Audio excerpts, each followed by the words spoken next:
Hello दोस्तों, मैं हूं पूनम और आप देख रहे हैं लेट्स स्टडी विद पूनम। आम का सीजन चल रहा है और आम के अगर ढंग के दीवाने मिल जाएं तो तार्किकता स्वाद के आगे हथियार डाले नजर आती है। आम केवल एक फल नहीं बल्कि हम भारतीयों के अंदर गहराई से बसा हुआ एक इमोशन है। दुनिया भर की जगह पर अलग अलग तरीकों से पहुंचा है आम। अगर भारत में ही देखें तो एक तरफ आम रस है तो दूसरी तरफ आम पन्ना, आम का अचार है तो साथ में आमचूर, आम से बनने वाली मिठाइयों की तो बात ही क्या। इस तरह से कितने रूपों में हमारे देश में आम को खाया जाता है। न जाने कितने ही तरीकों से हमने आम को बरता है। किताबों के किस्सों में, शायरों के मिसरों में, बागों से लेकर रसोई के मर्तबानों तक आम था, आम है और आम रहेगा। तो आज बात करते हैं आमों की उत्पत्ति की, उसके नामों की भी उत्पत्ति की और आम से जुड़े सारे आम और खास सभी तरह के किस्सों की आज चर्चा करेंगे। आम स्टोन एज से हमारे साथ रहा है। आम दक्षिण एशिया और विशेष रूप से पूर्वोत्तर भारत, म्यांमार और बांग्लादेश के साझे इलाके में आम की उत्पत्ति हुई। 5-6 हजार साल पहले जब मनुष्य ने खेती सीखी ही थी तब भी आम थे। असम और असम के आसपास के जंगलों में तब पाया जाता था आम के जीवाश्म यानी मैंगीफेरा सिल्वेटिका के अवशेष। विज्ञान की एक शाखा होती है जिसे कहते हैं पेलियोबॉटनी, जिसमें बहुत बहुत पुराने पौधों का अध्ययन किया जाता है।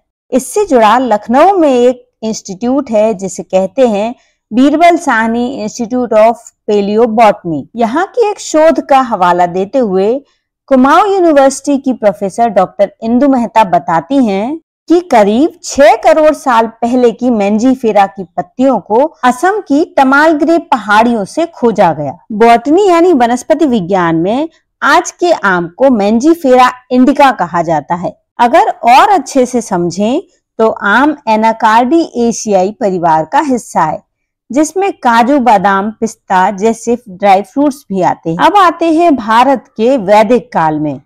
खाने का हिस्सा होने के साथ साथ आम इंसानी जिंदगी में कल्चर और मेडिसिन का भी बड़ा हिस्सा बना। ऋषि मुनियों ने आम के पेड़ों की छाया के नीचे ही तपस्या की और ऋषि मुनियों के आश्रमों के आसपास आम्र वन हुआ करते थे। आम के बागों को समृद्धि और शांति का प्रतीक माना जाता था। उत्तर वैदिक एरा से आम की लकड़ी को यज्ञ में इस्तेमाल किया जाता था। इसकी लकड़ी से वैद्यों ने मरीजों के घाव भरे, यानी इसकी लकड़ी को भी औषधि के रूप में उपयोग किया। आम के ग्लोबल होने का सफर इसके बाद शुरू हुआ। बौद्ध भिक्षुओं ने दक्षिण पूर्व एशिया में जैसे थाईलैंड, वियतनाम में आम का प्रचार और प्रसार किया। 10वीं सदी में फारसी और अरब व्यापारियों ने आम को मिडिल ईस्ट और अफ्रीका के जिंजीबार तक पहुंचा दिया। 16वीं शताब्दी में पुर्तगाली भारत आए और आम की एक कहानी इनके हिस्से की भी है। अल्फांसो आम का नाम पुर्तगाली कमांडर अल्फांसो डी अल्बुकर के नाम पर ही पड़ा है। ये किस्म गोवा और कोंकण जैसे क्षेत्र में विकसित हुई। ये किस्म मक्खन जैसे गूदे और मीठे स्वाद के लिए इतना चर्चित हुई। आज अल्फांसो की मांग इतनी है कि इसकी एक्सपोर्ट शॉर्टेज हमेशा बनी ही रहती है। पुर्तगाली ही इसे ब्राजील भी ले गए और वहीं से यह आम वेस्ट इंडीज और मेक्सिको भी पहुंचा।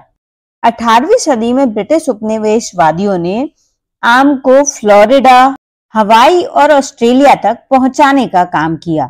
आम की पहुंच दुनिया के अलग अलग हिस्सों में होने के साथ साथ अलग अलग वर्गों में भी है। बौद्ध धर्म में भी आम का एक विशेष महत्व है। श्रावस्ती में महात्मा बुद्ध को एक आम के व्यापारी ने जेतवन नाम का एक बगीचा भेंट किया। यह आम का बाग बाद में बौद्ध मठ का एक हिस्सा बना। एक और आम्रवन का जिक्र महात्मा बुद्ध के वैशाली प्रवास में भी मिलता है। वैशाली की नगर वधु आम्रपाली ने महात्मा बुद्ध को आम का एक बाग भेंट किया था। कहते हैं आम्रपाली एक अनाथ कन्या थी जो एक व्यापारी को आम के पेड़ के नीचे मिली थी। दिलचस्प तो यह है कि भारतीय कृषि अनुसंधान परिषद ने इसी नाम से 1971 में आम की एक हाइब्रिड नस्ल को इजाद किया। डॉक्टर पीयूष कांति ने आम की 2 शानदार किस्म नीलम और दशहरी से जो नई ब्रीड बनी उसे खूबसूरती और स्वाद के चलते आम्रपाली नाम दिया। अब बात करते हैं आम के मुगलिया किस्सों के बारे में। खुद बाबर ने इसे भारतीय फलों में सबसे बेहतरीन स्वाद वाला बताया है। बाबरनामा में वर्णन है कि आम अगर अच्छा है तो बहुत अच्छा होगा। अमूमन आम कच्चा तोड़कर घर में पकाया जाता है। यहाँ चटनी बहुत अच्छी बनती है। कुल मिलाकर आम हिंदुस्तान का सबसे अच्छा फल है। एक खरबूजे को छोड़कर ये सबसे अजीज है।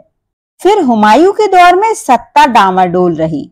चौसा के युद्ध में शेर शाह सूरी ने हुमायूं को हरा दिया। हुमायूं पर अपनी जीत के एवज में शेर शाह ने आम की एक किस्म का नाम ही चौसा रख दिया। कुछ लोग इसे किस्सा गोई मानते हैं और कुछ लोग इसे पक्की बात, लेकिन आम का ये किस्सा दिलचस्प जरूर रहा होगा। हुमायूं को भारत छोड़ना पड़ा और उसने अपने जीवन का एक महत्वपूर्ण भाग भागते हुए बिताया। इस भागदौड़ के बावजूद भी आम की एक किस्म को हुमायूं का नाम दिए जाने का श्रेय दिया जाता है। नाम है हुमायूं पसंद।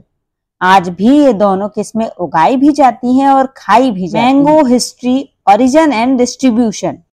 इस नाम से अकबर की आम के प्रति दिल्लगी भी बखूब मालूम होती है। आम के लिए अकबर का काल एक अहम टाइम पीरियड भी रहा। हुसैन नाम के एक माली थे, बहुत बढ़िया आम उगाते थे। उनके इसी काम के चलते उन्हें बिहार का गवर्नर बना दिया गया था। ग्राफ्टिंग यानी कलम लगाने की कला और 1 लाख पेड़ वाले बाग इसी समय राजकीय संरक्षण में पनपे। ये आम के सबसे शुरुआती उदाहरणों में से एक था, जिसमें तोतापरी, रटौल और महंगा केसर भी शामिल थे। आम की बात हो तो जैसे मुगलई किस्से जरूरी हैं, वैसे ही दशहरी और लखनऊ के किस्से भी इसके लिए महत्वपूर्ण हैं। किस्सा गो हिमांशु वाजपेयी बताते हैं कि दशहरी की 2 बड़ी चर्चित कहानियां हैं और दोनों उत्तर प्रदेश के लखनऊ के आसपास की ही हैं।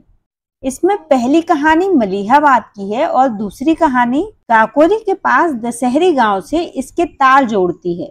यूं तो 300 साल पुरानी किस्म है, लेकिन दीवानगी ऐसी कि ईंट पत्थर तक चलवा दे। इसका नाम दशहरी गांव से पड़ा, जहां नवाबों के बाग में इसे उगाया जाता। कहा जाता है कि एक स्थानीय बागवान ने ग्राफ्टिंग के जरिए इस किस्म को विकसित किया और आज भी इसका मदर ट्री मौजूद है।